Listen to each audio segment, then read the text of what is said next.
दौलत भाग 10. दौलतला कशाचा राग आलाय ते गौरीला कळत नव्हतं. तो गाडी चालवताना गिअर बदलताना धुसफुसत होता. त्याचे वाढलेले श्वास तिलाही ऐकायला येत होते. गाडीचा वेगही पहिल्यापेक्षा जास्त होता. गौरीची धडधड कमी होत नव्हती. सगळं मनाने करायचं असतं. अखेर घराजवळ आल्यावर कोंडून ठेवलेलं वाक्य दौलतकडून आलंच. गौरी शांत होती. तिला त्यावर काय बोलावे ते कळलं नाही. घर सोडून मनानेच निघून जायचं. मनानेच ठरवून गोळ्या घ्यायच्या. दौलत बडबडत धुसफुसतच गाडीतून उतरला. उतरल्यावर गाडीचा दरवाजाही जोरात लावला. तो आतमध्ये घरात निघून गेला. शेतावरून सगळे यायला अजून वेळ होता. मनात जरा बिचकलेली गौरी हळूहळू त्याच्या मागे घरात गेली. आतमध्ये आल्यावर ती औषधं असलेली पिशवी घेऊन वर गेली. खोलीत दौलत पलंगावर बसलेला होता. ती येताच त्याची जळजळीत नजर तिच्यावर गेली. या गोळ्या कधी घेतल्या होत्या? त्याचा कडक वरचा आवाज तिच्या कानांना ऐकायला आला. ती घाबरून त्याच्याकडे बघायला लागली. दरवाजातून आतमध्ये आली होती ती तिथेच उभी होती. कधी घेतल्या या गोळ्या? पहिली वेळ होती ना गोळ्या घ्यायची? कोणाच्या म्हणण्यावरून घेतल्या? त्याचे एकावर एक प्रश्न धडकले. गौरीला त्याचा आवाज ऐकूनच बोलायची हिंमत होईना. बोल, उत्तर पाहिजे मला. घर सोडून जाताना काहीच विचार नाही. मनानं निघून गेलीस, मान्य आहे, मी रागवलो होतो. पण घरातून निघून जा असं नव्हतो म्हणालो. या गोळ्या घेतानाही स्वतःच्या तब्येतीचा काहीच विचार नाही. दौलत चिडून उभा राहत म्हणाला. संताप होत होता त्याचा. गौरीचे डोळे भरले होते. तो ओरडत होता बघून. बोल काहीतरी. दुसऱ्यांना कामं असतात. फक्त इथेच प्रश्नांची उत्तरं शोधत वेळ घालवत बसायचं का? सॉरी, माझ्यामुळे तुम्हाला यावं लागलं. ती वाढलेले श्वास आवरत शब्द एकवटून म्हणाली. दौलतनं वैतागून बघत कंबरेवर हात ठेवले. सॉरी ऐकायला नाही थांबलो. या गोळ्या घ्यायचं काय कारण? त्यानं परत कडक शब्दात विचारलं. तिच्या डोळ्यातून पाणी गालावर आले. हुंदका घशात अटकला. घरी कार्यक्रम जागरण होतं. माझी तारीख तेव्हाच होती म्हणून गोळ्या घेतल्या. माझ्यामुळे तुमचा कामाचा वेळ गेला म्हणून मला माफ करा. पुन्हा नका येऊ माझ्यासाठी. तुम्ही दिलेले पैसेही घ्या. तुम्ही का माझ्यावर रागावता मला कळत नाही. माझी काय चूक आहे? मी काय करू म्हणजे तुम्हाला तुमच्या मनासारखे वाटेल तुम्हाला? मी माझ्या मनानं घर सोडून नव्हते गेलेले. मला असं वाटलं तुम्हाला मी इथे राहिलेली नको आहे, म्हणून गेले होते. तुम्ही गैरसमज करून घेतला होता. मी तुमच्याशी बोलण्याचा प्रयत्न केला, पण तुम्ही ऐकूनच घेतले नाही. तुम्ही घ्यायला आल्यावर वाटलं तुमचा राग गेला, पण तुम्ही अजूनही माझ्याशी नीट बोलत नाहीत. कसं राहायचं मी इथे आणि कोणासाठी राहू? का तुम्ही ओरडता माझ्यावर ते तरी मला सांगा. तुम्हाला खरंच मी नकोशीच आहे का? मी मी जा ते परत. गौरी सहन न होऊन सगळं मनात साठलेलं बोलली. शेवटी बोलताना तिचे शब्द अडखळे आणि डोळे मिटत ती कोलमडली. ती बोलत असताना समोर उभा दौलत तिला ऐकत होता. तिचे डोळे झाकल्यावर तो पटकन पुढे झाला. तिनं तिच्या शरीराचा भार सोडून दिला. त्यानं पटकन उचलून तिला बेडवर ठेवले. गौरी. आज पहिल्यांदा त्याच्या तोंडातून तिचं नाव काळजीनं बाहेर पडले. त्यानं तिच्या गालावर थोपटले. तिनं डोळे उघडण्याचा प्रयत्न केला. गौरी, गौरी काय होतंय? तो काळजीनं म्हणाला. त्यानं बाजूच्या जगमधून हातावर पाणी घेऊन तिच्या तोंडावर शिंपडले. तिनं चेहरा त्रासिक करून डोक्याला हात लावत डोळे हळूहळू उघडले. गौरी. त्यानं परत हाक मारल्यावर गौरी रडत उसासली. मी ती बोलायचा प्रयत्न करत होती. "श्श, काही बोलू नको." दौलत काळजीनं म्हणाला. "चक्कर कशी आली? काही खाल्लं होतं का नाही?" त्याचा आवाज आता थोडा कमी झाला होता. तिनं नकारार्थी मान हलवली. "सकाळपासून काहीच खाल्लं नाही का?" दौलतनं तिच्याकडे बघून विचारले. तिनं परत एकदा नकारार्थी मान हलवली. यानं डोक्याला हात लावला. तो तिच्याकडे हैराण होऊन बघत होता. पोट दुखत होतं म्हणून नाही खाल्लं, ती बारीक आवाजात म्हणाली. दौलत तिच्याकडे बघून खोलीच्या बाहेर गेला. गौरी तो गेला त्या दिशेनं बघत राहते. आत्ता ती परत आठवते. ती चक्कर आल्यावर त्यानं तिला गौरी म्हणून पहिल्यांदा हाकमार केली. काही वेळापूर्वीचा तो क्षण. पण आत्ता ते पुन्हा आठवून तिच्या अंगभर एक सळसळ देऊन गेला. ती विचारात असतानाच तिनं डोळे बंद करून उघडले आणि दौलत तिच्या समोर होता. त्याच्या हातात ताट होतं. "जेवून घे आधी." डॉक्टरनं जेवून आधी गोळी घ्यायला लावली आहे, लक्षात आहे ना? दौलत तिच्यापुढे ताट करत म्हणाला. तो शांत वागताना ती त्याच्याकडे थोडं मनात बरं वाटून बघत होती. तुम्ही कशाला?" "मी नंतर केलं असतं." गौरी. त्यानं ताट करून आणलेलं बघून म्हणाली. "सगळं करू शकतो मी. आई शेतात असल्यावर मला माझ्या हातानं सगळं करायची सवय आहे." "आधीपासून?" दौलत म्हणाला. ती ताटाकडे बघत होती. खाण्याची इच्छा अजूनही नव्हती तिला. "खाऊन घे." दौलत म्हणाला आणि तो कपडे बदलायला गेला. गौरीनं जेवण सुरू केले. दौलत समोर नव्हता म्हणून ती पटापट खात होती. तो कपडे बदलून आला तर हिचं खाऊन झालं होतं.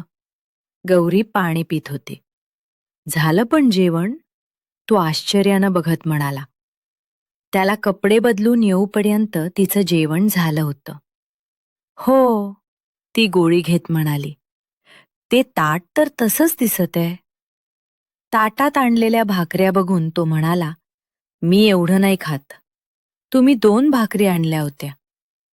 दौलत ताटाकडे बघत आहे हे पाहून गौरी म्हणाली, "खाल्लंच काय असं?" ताटात सगळं तसंच होतं. त्यानं तिच्याकडे बारीक डोळे करून पाहिलं. "भूक नाहीये मला जास्त, म्हणून नको." गौरी म्हणाली. "मग आता हे?" "अन्नाचा अपमान आहे असा." दौलतचा परत आपोआप आवाज वाढला. "मी मी रात्री खाईल परत." त्याच्या आवाजातील फरक जाणवला. तसं त्याचा असर तिच्या बोलण्यातही आला. "अरे तुला खाण्याची गरज नाही परत. घरी म्हशी आहेत, त्या खातील भाकरी. पण असं उष्ट टाकायचं नाही.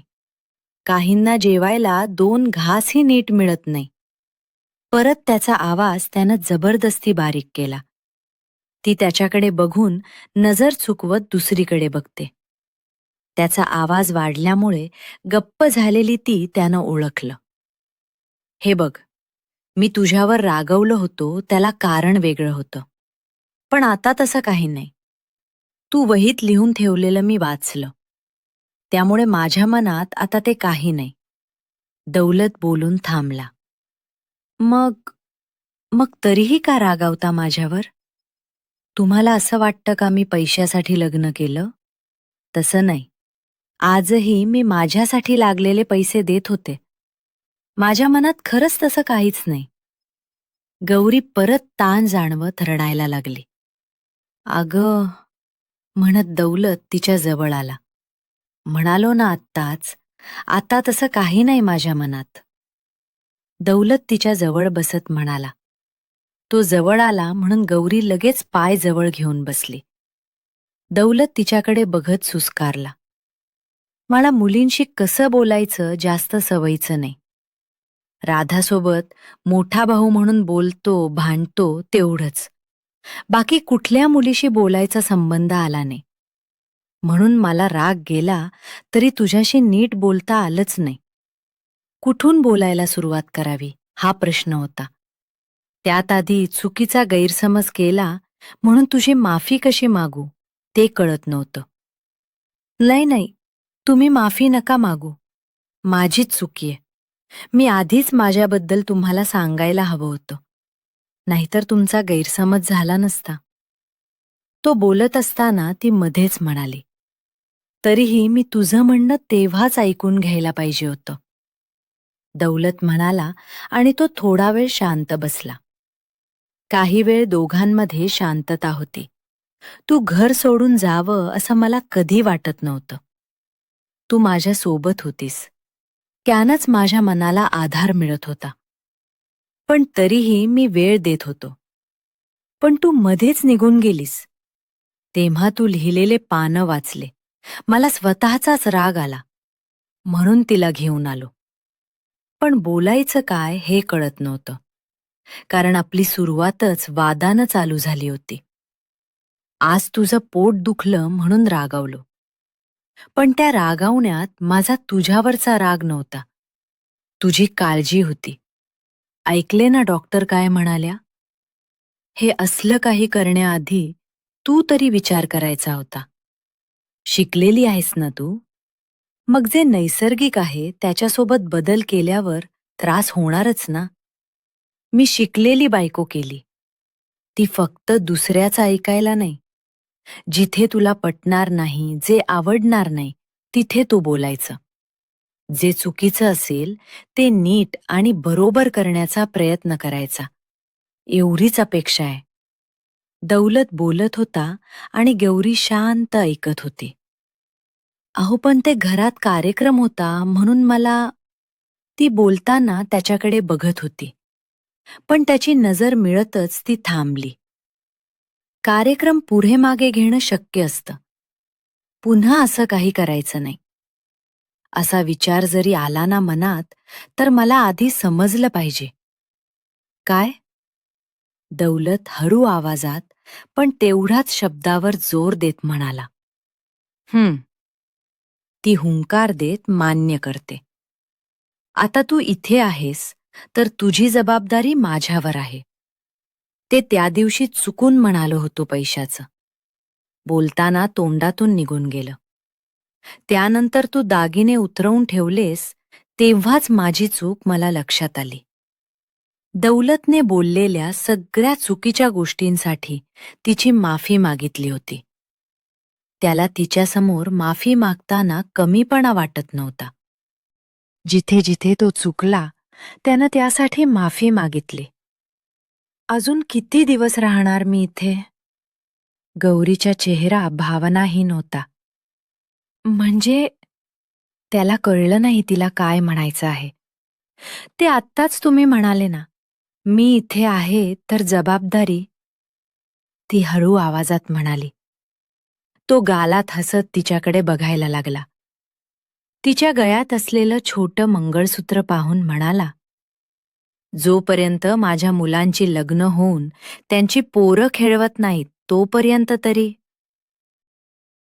दौलत तिच्याकडे हसत बघून म्हणाला,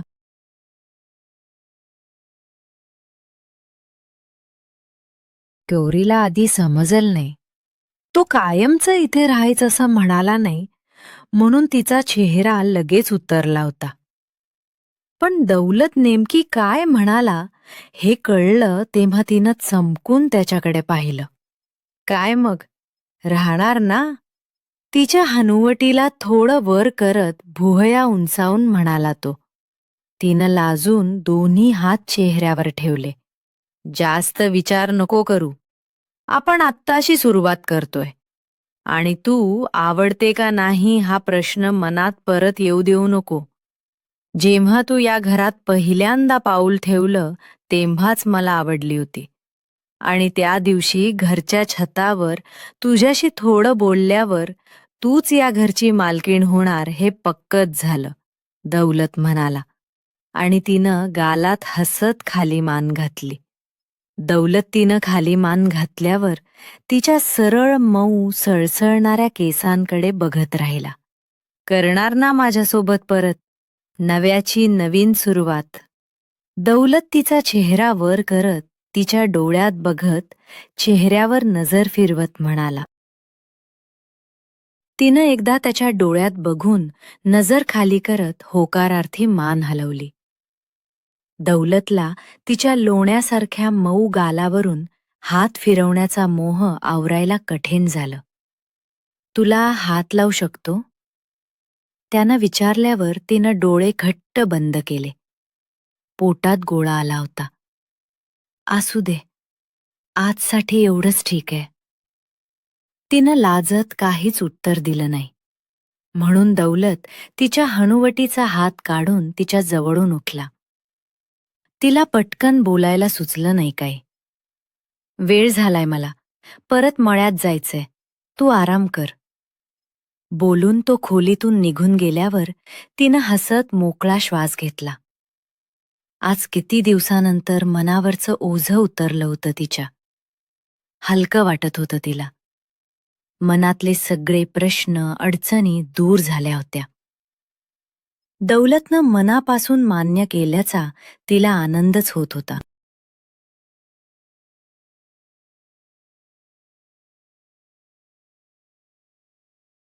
कहाणी आवडली तर कमेंट, लाईक, शेअर आणि सबस्क्राईब करा प्लीज. धन्यवाद.